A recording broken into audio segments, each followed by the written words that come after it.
I spontaneously bought 6.74 acres of rural land with a loan, as you see out here, in 2023. So in this video, I am going to break down exactly what this property, this farm, and this building cost me. If you are thinking about doing something similar, I want to be transparent on the finances to show you that my average cost for this property every month is well below what rent would cost in a normal or major city. It's definitely surprised me. I thought this property would cost me more than it does, especially when it comes to the heat and electric costs. You will be very surprised. Also, real quick, this is a 2,600 square foot barn dough, event space type of structure that has a concrete floor, insulated walls, internet, and all that good stuff. The first and biggest payment that I have every month is to the land loan I took out in 2023 with Farm Credit East for the rural land this property sits on.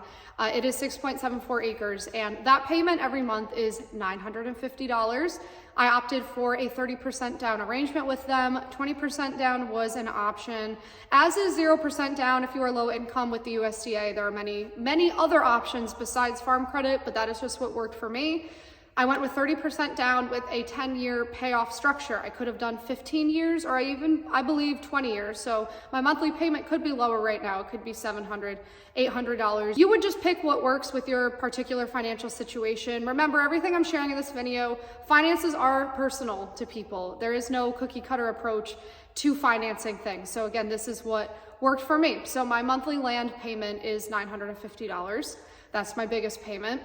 My second payment is for my internet. I have Starlink. I pay $120 per month to get internet through Starlink. It is by far the best internet I've ever had. This is not sponsored by Starlink. It's a great option if you are out in the country in a rural area. You just need to have a cleared space around your property where there's no tree branches or anything for the satellite to beam up to the satellites in the sky to bring you internet. So that's $120 per month. I have to pay for my garbage and recycling since I am out in a rural area. That is $35 per month through Twin Bridges. They collect it every Tuesday. I don't even need it collected every Tuesday, but I do want to have it set up just in the event I have workshops or events or something of that nature here in 2025, which I really hope I do. My heat is powered by hot water in the form of in-floor radiant heat is coming up out of this floor in here right now. It is freezing out. I am toasty as can be because the heat is coming up through my shoes, through my body right now. This floor is warm and it's unbelievable. It is powered by propane. I would never have known to choose that, pick that, if it had not been for the Amish. They have a lot of workarounds when it comes to electricity. My propane tank is outside, it is buried. It cost me $1,300 to fill the tank up. It is a 1,000 gallon tank. I have not had to fill the tank since I filled it for the very first time in June. Right now it is December.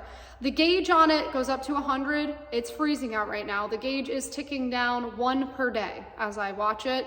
I'm probably going to have to refill it in March or April. And maybe it'll make it the whole year, maybe not. But if you divide that out on the $1,300 by 12, it comes to around $110. Let's just say it's $120.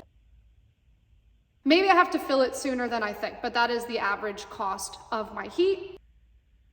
My electric, with all these lights and outlets in here, and I was doing indoor farming and all this stuff, I'm telling you guys, the Amish built the most energy efficient structure out there. This is a large space. I never thought that my electric bill has been only $70 a month, sometimes $80. So for the purpose of this example, I will say it is $80 a month to power the electric in the structure. I surely thought I was going to be out hundreds of dollars, again, with the structure this size, for either the heat or the electric. So if you add the heat and the electric together, that comes to around, $180, $190, $200 a month to power a 2,600 square foot massive open structure that I thought would be hemorrhaging heat when it is 18 degrees outside, like so many structures do in upstate New York.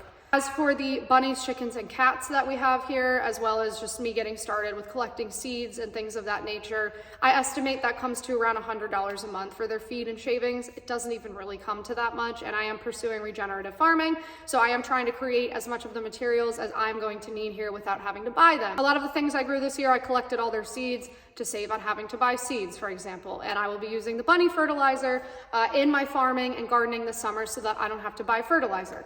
But just for the purposes of this example, I'll say it costs $100 a month to feed the various animals at this farm. My school tax bill was $800.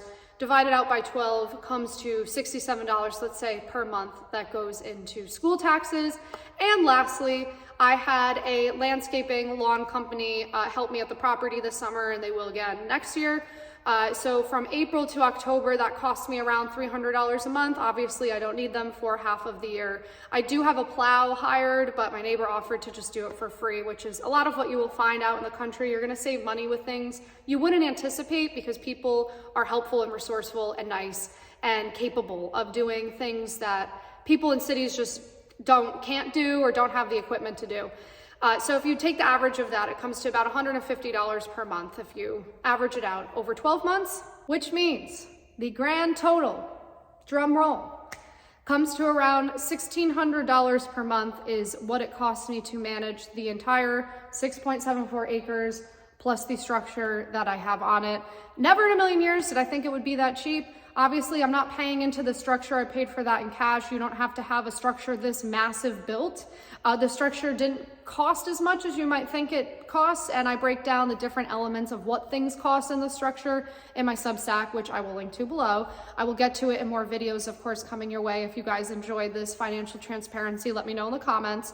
But $1,600 per month, I don't know about you, when I look up rents for a 2-bedroom in small cities, like example, Saratoga Springs, that doesn't hold a candle to it. A 2-bedroom in a city like Saratoga Springs, which isn't even it has 28,000 people in it, an average rent for that is $2,500.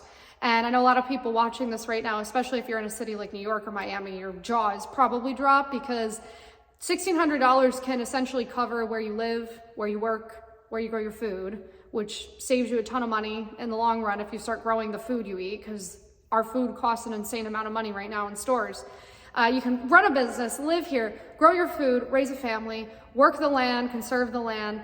You can do all of that on this property for much less than a regular payment into rent, or for much less than a mortgage on a $500,000 home that is probably 20 years old for sale in this country right now, riddled with problems, with costly, expensive problems. I owned a home in Florida for a few years, so I understand the expenses that come along when you are a homeowner are unbelievable. This is the cheapest thing that I have ever owned or invested as far as reoccurring costs go. Obviously, there was an upfront cost to have this barn built. I'm just sharing this because I think if people knew this or know this, share this with someone in your life who is thinking about doing this might give them the courage to make it happen. And I believe we will have a better future in this country if more people are working the land, if regular people buy the land before corporations do, if regular people start farms. We need new farmers. We have a farming crisis coming up. All of the farmers in our country, most of them are over the age of 60 and they're retiring, and we're gonna have a food crisis, a food autonomy problem if younger people, 40s, 30s, 20s do not get into doing this. And I'm not saying you guys need to go start a 1,000 acre monoculture farm. That's not been helpful to the environment either. I'm saying go do exactly what I'm kind of doing here. Get 6 acres, plop a structure on it, get a prefab shed, and away you go. And it's just a much better future for our country, for the animals, and for the people if we all start doing this. So share this with someone in your life.